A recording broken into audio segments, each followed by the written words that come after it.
Alright, are we back on now? The next thing I want to talk about is training. Now, I know a lot of you think it is reasonable to upgrade these level 1s to level 2.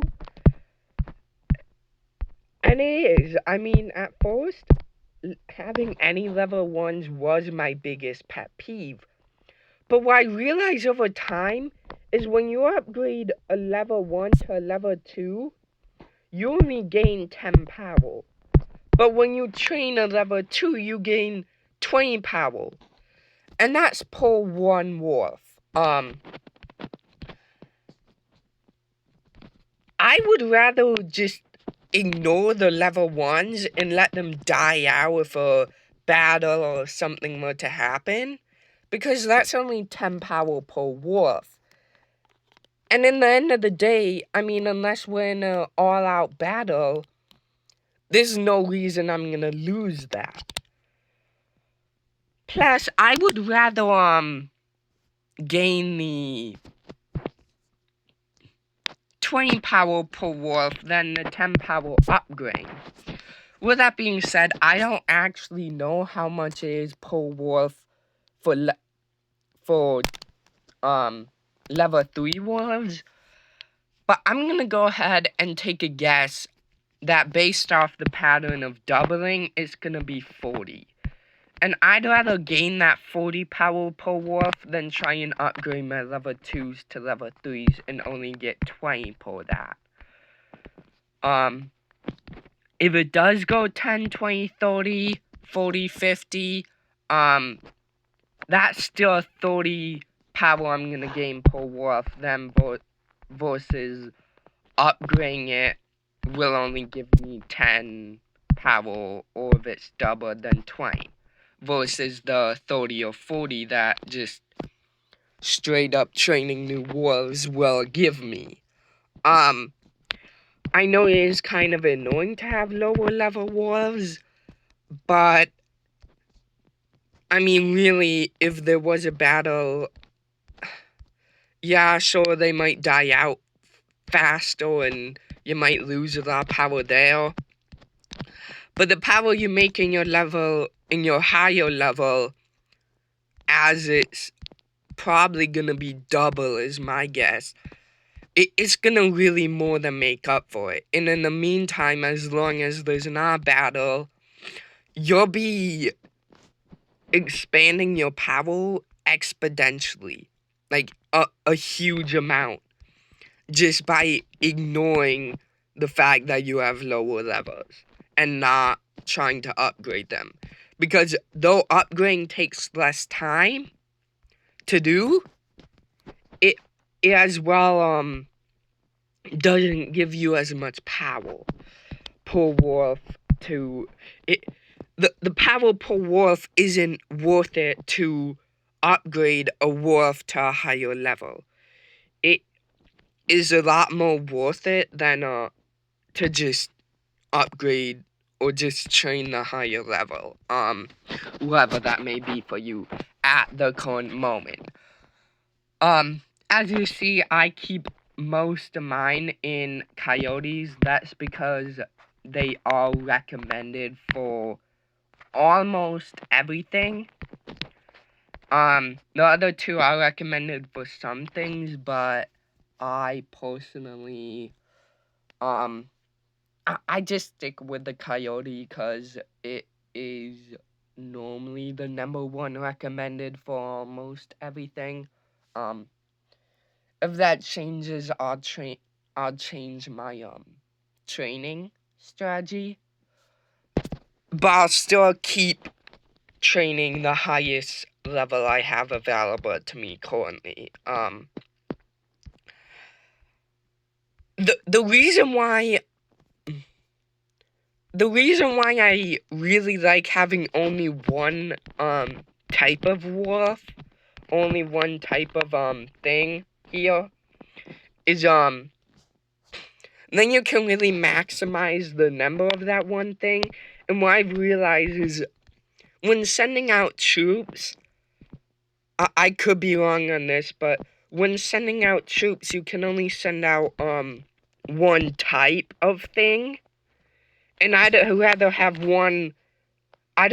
a lot of one type of thing to send out versus have a lot of just a few of each, because I feel like a few of each means I can't send a very large amount of things out, and I like to send things out in big batches. And that's only possible, as far as I'm concerned, if you only have one type. So I'm sticking with Coyote because it is the highest recommendation. Then also, I want you guys to really pay attention when sending out troops to, how many troops are you really sending out? What's the max amount you can send out? You see, his first recommendation is Fenrir. That's only 7,100. If I switch to Alpha, I gain 300, and that may not seem like a lot, but I mean, just really go through all these combinations and see which one has more. I mean, look at this guy, another 300 just for having him as leader. Another thing you want to pay attention when sending out a leader is you definitely want to pay attention to their skill attributes, the different skills that they will give. You want to make sure that, especially this very first one, is at the highest level it can be. So yeah, so if you have one that you can send out an extra 300, but it has a really low, first, top skill, that may not be the best wolf to send out. Only because, yeah, sure, you'll have more wolves, but that attack can do massive amount of damage, and the higher level it is, the more damage it's gonna do. So you really want to pay attention to troop size, as well as the leading hero's skills. Especially pay attention to the top skill here. That is, so right now my best recommendation for what I have available is Alpha. However, oh, my troop just got back.